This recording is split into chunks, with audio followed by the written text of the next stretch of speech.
Hello everyone, welcome to this videos. आज के videos में हम आपको बताने वाले हैं कि नेटो क्या है, यानी नॉर्थ अटलांटिक ट्रीटी ऑर्गेनाइजेशन। ये कैसे वजूद में आया, ये क्या है, इसका फुल फॉर्म क्या है, नेटो में कितने मेंबर्स हैं, इसका हेड क्वार्टर कहाँ है, इसका मातृ लैंग्वेज क्या है, इसका बनाने का मेन पर्पस क्या था, अभी यूक्रेन रसिया वॉर चल रहा है, इसमें किसका हाथ है, वो सारे डिटेल से पूरे में मैं एक्सप्लेन करूंगा।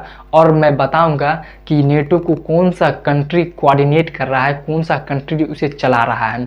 ये सारी की सारी टॉपिक्स पे मैं डिटेल से बात करने वाला हूँ। अभी तक आपने हमारे इस चैनल को सब्सक्राइब नहीं किया तो प्लीज़ सब्सक्राइब कर देना। तो चलिए शुरू करते हैं, लेट्स गो।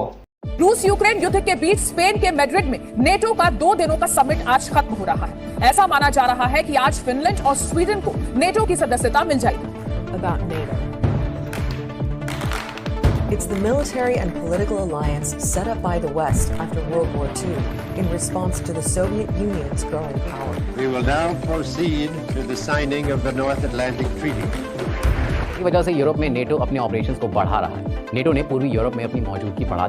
तो गाइस, सबसे पहले मैं बात करूंगा कि नेटो वजूद में कैसे आया।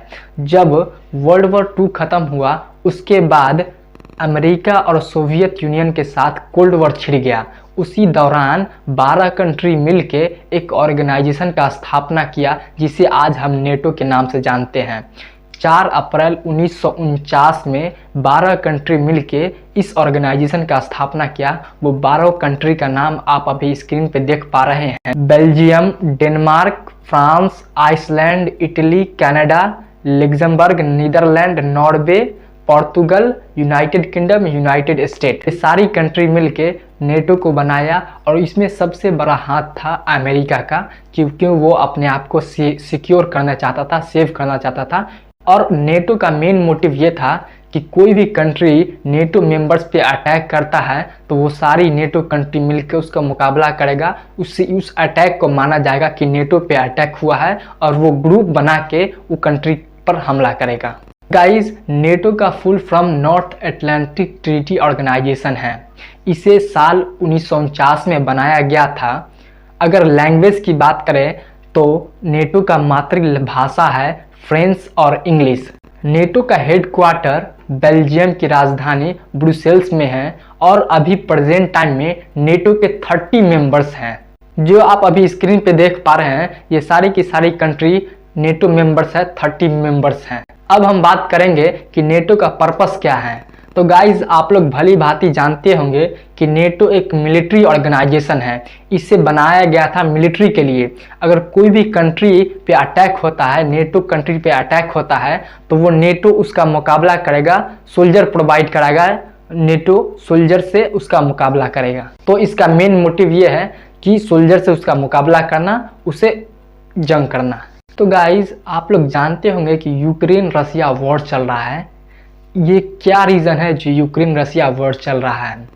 तो गाइज, मैं आपको बताता चलूँ, यूक्रेन रसिया वॉर चलने का रीज़न ये है कि यूक्रेन अपने आप को नेटो पावर बनना चाहता है, नेटो मेंबर में जाना चाहता है। और रसिया का बॉर्डर, यूक्रेन का बॉर्डर सटा हुआ है और आप लोग जानते होंगे कि रसिया नेटो का बहुत ही विरोध करता है। अगर यूक्रेन नेटो का पावर बन जाता है, नेटो मेंबर बन जाता है, तो वो NATO military American soldiers Ukraine के बॉर्डर तक पहुंच जाएगा, यानी कि रसिया के बॉर्डर तक पहुंच जाएगा। और इसी कारण से उसको नुकसान होगा, मिलिट्री आने के कारण नुकसान होगा।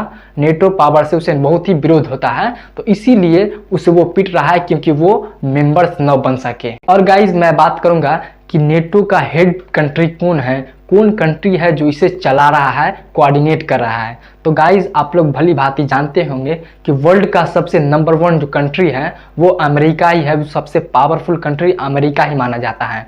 तो गाइज, इसकी स्थापना के समय अमेरिका ही ने किया था स्थापना। तो गाइज, अभी जो भी कर रहा, फंडिंग कर रहा है, 75% फंडिंग अमेरिका ही करता है नेटो पे। और अधिकतर सोल्जर्स, मिलिट्री, सब कुछ अमेरिका ही का होता है। और इस पे पूरा पे कोऑर्डिनेट कर रहा है अमेरिका ही ने कर रहा है नेटो पे। तो गाइज, आई होप आप लोग को समझ में आ गया होगा कि नेटो क्या है। कोई भी प्रॉब्लम्स हो, कोई भी क्यूरीज हो तो प्लीज़ हमें कमेंट करें और कैसा लगा वीडियो फीडबैक ज़रूर देना। Thank you.